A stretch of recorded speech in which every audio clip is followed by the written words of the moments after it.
안녕하세요. 스냅 프리다이빙의 양상훈 트레이너입니다.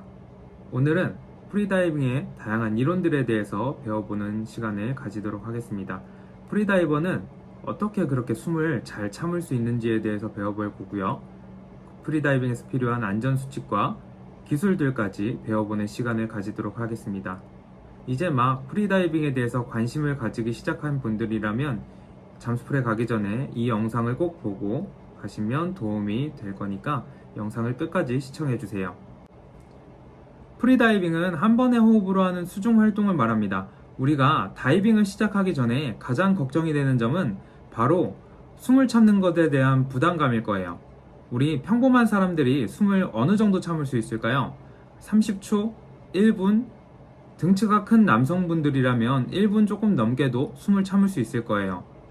잠수풀에 가면 대부분의 다이버들이 한 2분 정도는 편안하게 숨을 참습니다. 그 중에 한 10% 정도는 4분에서 5분까지도 숨을 참을 수 있습니다.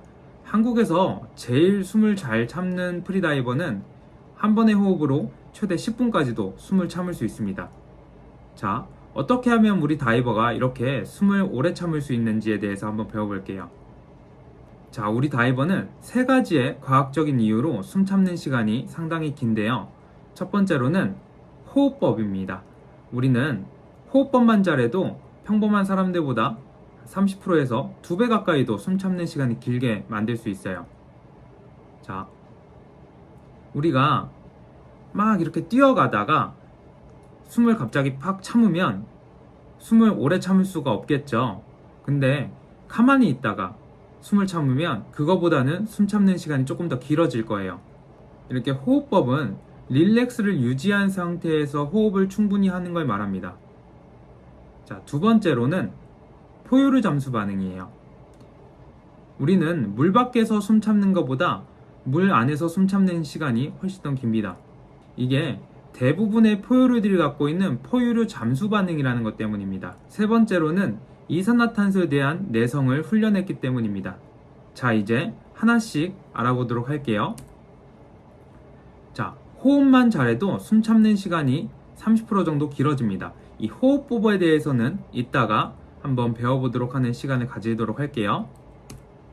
자, 두 번째로는 포유류 잠수 반응입니다. 아까 말했듯이 대부분의 포유류들은 포유류 잠수 반응이라는 걸 가지고 있어요. 우리가 물속에 들어가서 얼굴에 물이 닿고 눈가에 물이 닿고 그리고 수압이 느껴지고 숨을 참고 있으면 나타납니다. 우리 몸에서는 첫 번째로는 맥박이 느려집니다. 그리고 두 번째로는 말초혈관이 수축됩니다. 세 번째로는 혈액이 이동되는데 폐에 피가 몰리면서 우리 몸을 수압으로부터 다치지 않게 보호해줍니다. 또 이뇨작용이 활발해져요. 화장실에 자주 가고 싶어지죠. 그래서 우리가 수영장에 가거나 바다에서 물놀이를 할 때는 화장실이 자주 가고 싶어지는 겁니다. 이런 반응들이 나타나면 우리는 숨 참는 시간이 평상시보다 훨씬 더 길어집니다. 한 30% 정도 길어지는 것 같아요. 우리 몸에 호흡을 자극하는 주된 이유는 산소가 아니고 이산화탄소예요. 우리가 숨을 참을 때 산소 농도가 이렇게 뚝뚝뚝뚝 떨어지겠죠. 산소 농도가 떨어진다고 해서 우리 몸은 크게 호흡을 자극하는 신호를 보내지 않아요. 대신 우리가 숨을 참을 때 이산화탄소가 배출이 안 됩니다.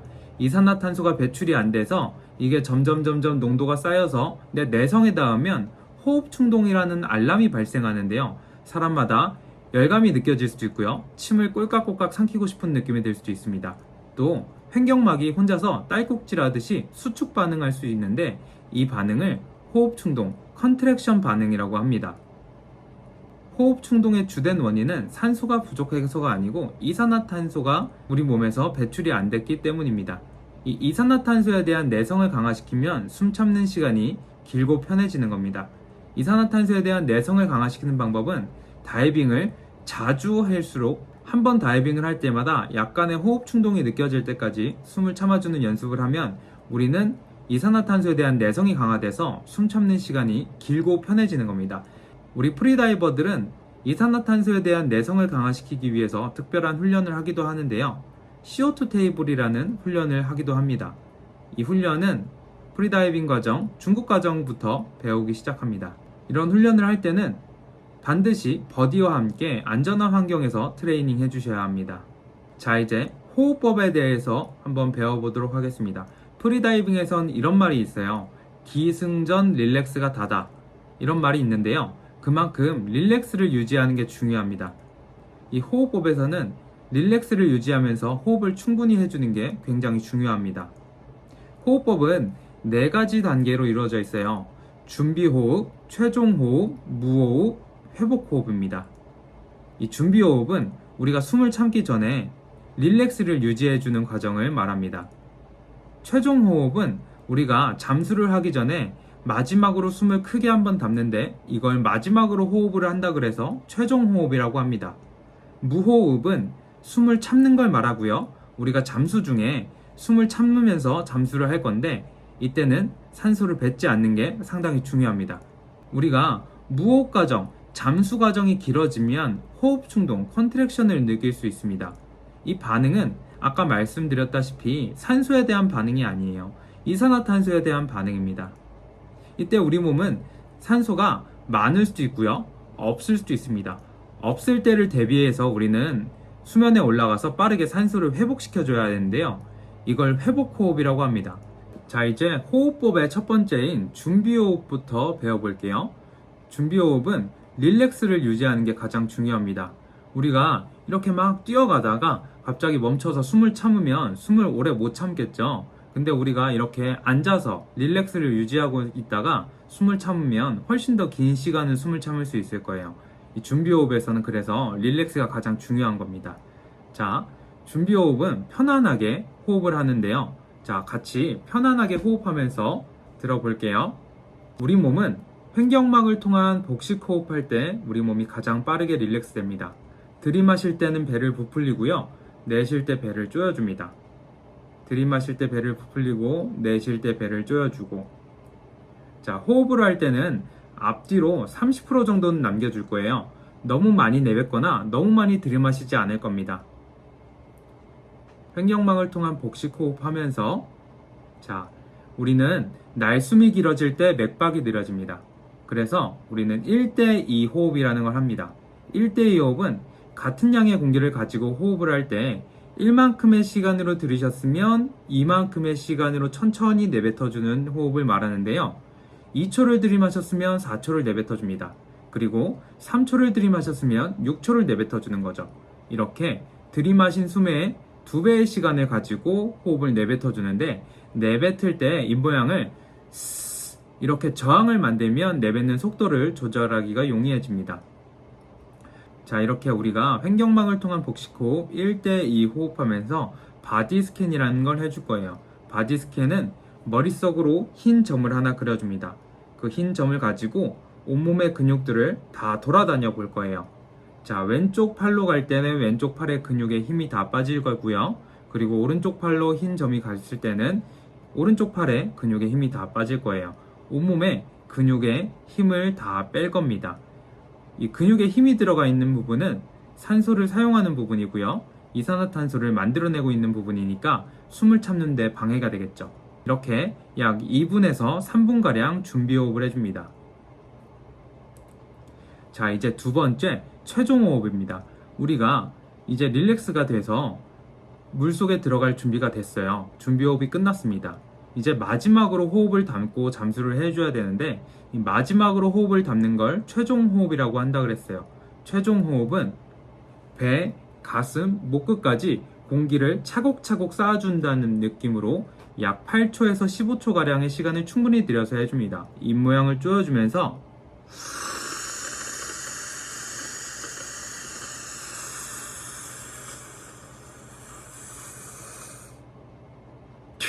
이렇게 최대한 많이 숨을 담아주는데요. 최종 호흡은 2번 해줄 거예요. 우리가 풍선을 여러 번 불면 불기가 쉬워지죠. 우리 폐도 첫 번째 최종 호흡에서 스트레칭을 시켜주는 겁니다. 두 번째 최종 호흡에서 조금 더 편안하게 들이마시기 위해서요. 자, 첫 번째 최종 호흡 들이마시고 나서 내뱉어 준 다음에 심호흡 해줍니다. 심호흡이 끝나면 이제 새로운 공기를 넣기 위해서 한번 숨을 내뱉어 준 다음에 두 번째 최종 호흡을 길게 들이마셔 주는 거죠. 자, 제가 한번 보여드릴게요. 첫 번째 최종 호흡 들이마셔 볼게요.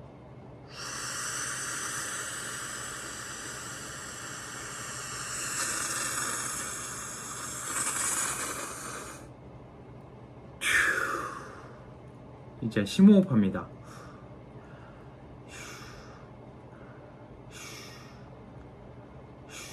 심호흡이 끝났으면 한번 공기를 내뱉고 나서 다시 들이마셔줍니다.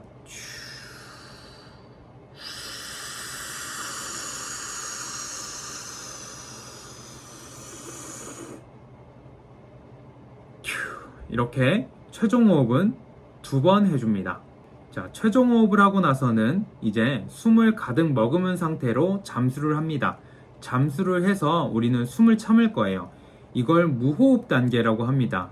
무호흡 단계에서는 주의해야 될 점이 있어요. 바로 물속에서는 절대로 숨을 뱉지 않는다는 거예요. 숨을 뱉으면 산소가 부족해집니다. 우리가 무호흡 과정에서 잠수 중에 숨을 뱉어버리면 산소가 부족해지는 거죠. 위험할 수 있어요. 또 공기를 뱉으면 우리 폐가 가지고 있던 부력을 상실해서 상승할 때 더 많은 에너지가 필요합니다. 그래서 우리는 무호흡 과정에서는 절대로 숨을 뱉지 않아요. 자, 무호흡 과정이 길어지면 호흡 충동이 올 수 있다 그랬죠. 이때 우리 몸의 산소는 많을 수도 있고요, 없을 수도 있습니다. 우리는 없을 때를 대비해 줘야 돼요. 그래서 올라가서 수면에서 빠르게 회복 호흡이라는 걸 습관화해 줘야 됩니다. 회복 호흡은 우리 몸의 산소를 빠르게 회복시켜 주는 걸 말하는데요. 회복 호흡은 투 짧게 뱉고요, 크게 들이마십니다. 투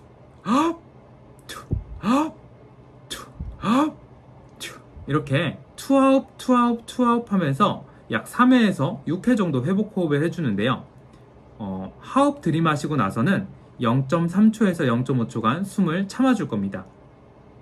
우리가 숨을 들이마시고 나서 바로 내뱉어주면 폐 속에 있는 공기가, 산소가 혈액 속으로 용해될 시간이 부족하기 때문입니다. 그래서 조금씩 숨을 참아주는 거예요. 0.3초에서 0.5초간 숨을 참아줍니다.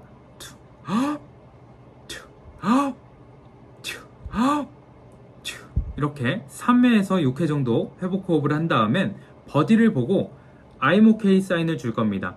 그럼 버디가 확인해 줄 거예요. 버디는 수면에서 다이버가 올라오면 버디의 눈에 초점이 있는지 확인해 주고요, 입술 색깔을 확인해 줄 거예요. 입술 색깔 파래져 있다면 산소가 부족한 겁니다. 청색증이라고 하는데요. 본인은 다이버는 잘 모를 수 있어요. 그때 다시 다이빙을 하면 위험할 수 있습니다. 그럴 땐 버디가 확인해 주는 거예요. 버디가 얘기해 주는 거예요. 입술이 파라니까 회복 호흡을 조금 더 하셔야 돼요. 이렇게 말해주면 회복 호흡을 더 할 거예요. 그러면 입술 색깔이 다시 돌아올 겁니다. 그러면 I'm OK 신호를 주는 거예요. 서로 OK 신호를 주면서 다이빙을 마무리하도록 하는 겁니다. 자, 이렇게 호흡법 4가지, 준비호흡, 최종호흡, 무호흡, 회복호흡 4가지의 호흡법을 배워봤는데요.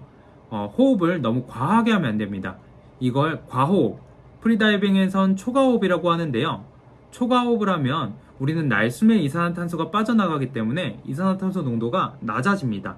평소 이산화탄소 농도보다 농도가 낮아진 상태로 시작하고, 근데 내성의 위치는 같기 때문에 가는데 시간이 차이가 나요. 그래서 산소를 너무 많이 사용할 때까지 호흡 충동을 못 느낄 수 있습니다. 우리 몸에 산소가 부족해지면 블랙아웃, 물속에서 기절할 수도 있습니다. 또 LMC, 산소 저하로 인한 운동 능력 제어 상실을 말하는데요.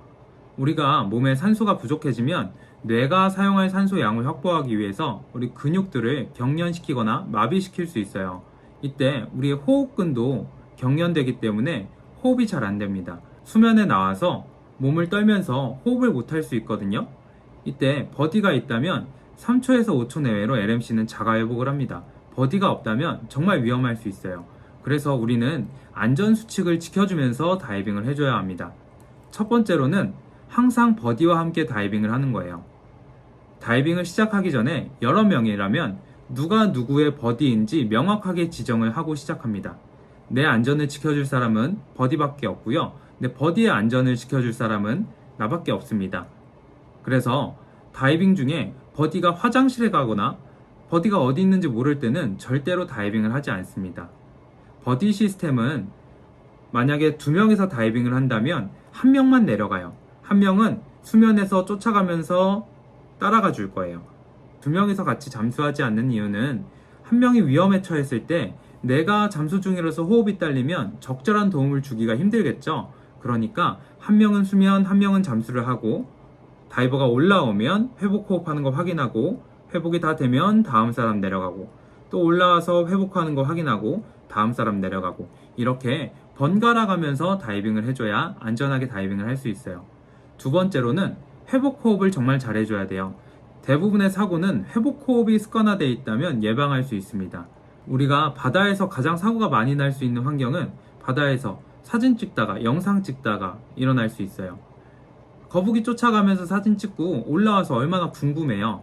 궁금해서 버디한테 달려가서 말하겠죠. 사진 잘 찍었어? 영상 잘 찍었어? 이렇게 물어볼 거예요. 근데 우리가 말을 하면서 공기를 뱉어내고 있어요. 이때 산소가 부족해질 수 있는 겁니다. 우리는 습관적으로 올라와서 산소부터 회복해줘야 됩니다. 회복 호흡을 정말 잘 해줘야 됩니다. 그리고 세 번째로는 보수적으로 다이빙을 하는 겁니다. 몸이 좋지 않을 때 다이빙을 하지 않습니다. 또 다이빙 기록을 늘릴 때는 항상 조금씩 보수적으로 조금씩만 늘려나가도록 할 거예요. 이렇게 세 가지 안전수칙 지켜준다면 우리는 다이빙을 안전하게 할 수 있습니다. 자, 이제 프리다이빙의 주요 스킬에 대해서 배워보는 시간을 가질게요. 자, 첫 번째로는 스태틱 apnea예요. 스태틱은 정적인이라는 뜻을 가지고 있는데요. 가만히 누워서 숨을 참는 겁니다. 우리가 스태틱을 하는 이유는 호흡법을 배웠으니까 호흡을 얼마나 잘 참을 수 있는지, 얼만큼의 시간을 숨을 참을 수 있는지 확인하기 위함도 있고요. 그리고 이산화탄소 트레이닝을 하기 위해서도 있습니다. 이 스태틱을 통해서 이산화탄소에 대한 트레이닝을 해서 숨 참는 시간이 점점점 길어지는 거죠. 그리고 우리가 프리다이빙을 시작하는 첫 번째 시간에 스태틱을 하는 이유는요, 물속에서 겪을 수 있는 호흡 충동을 미리 한번 겪어보기 위해서예요. 물속에서 우리가 다이빙 중에 호흡 충동이 올 수 있어요. 이때 우리가 당황하지 않기 위해서 첫 번째로 스태틱을 통해서 호흡 충동을 미리 한번 겪어보는 겁니다. 많은 선수들이 이 스태틱을 다이빙을 하기 전에 웜업으로 하기도 합니다. 두 번째로는 스노클링을 배워볼 거예요. 우리가 바다에서 스노클링을 잘 하기 위해서는 프리다이빙 전용 장비를 잘 사용할 줄 알아야 돼요. 마스크를 올바르게 쓰는 방법, 그리고 스노클에 물이 들어갔을 때 어떻게 대처하는지, 스노클에 물을 빼는 방법, 그리고 피닝을 어떻게 해야 올바르게 하는지 물속에서 잘 서 있을 수 있도록 연습을 합니다. 자, 세 번째로 프리이멀전이라는 종목을 배웁니다. 프리이멀전은 줄을 잡고 숨쉬므로 내려가면서 수심에 대한 적응을 하고 이퀄라이징을 훈련하는 종목입니다. 세 번째로는 덕다이빙을 배울 건데요. 덕다이빙은 오리가 물 안으로 입수하는 자세를 따라한다고 해서 기술 이름이 덕다이빙입니다. 덕다이빙은 입수법을 말해요. 네 번째로는 다이나믹 apnea를 배울 거예요. 다이나믹 apnea는 수평 자명을 말합니다. 우리가 바다에 가서 거북이 쫓아갈 때, 고래상어 쫓아갈 때, 이럴 때 우리는 다이나믹 apnea를 합니다. 여섯 번째로는 콘스탄트 웨이트라는 종목을 배울 거예요. 콘스탄트 웨이트는 수직 자명을 말합니다. 자, 이렇게 프리다이빙엔 다양한 스킬들이 있는데요. 이런 스킬들이 궁금하다면 스냅 프리다이빙을 찾아주세요. 감사합니다.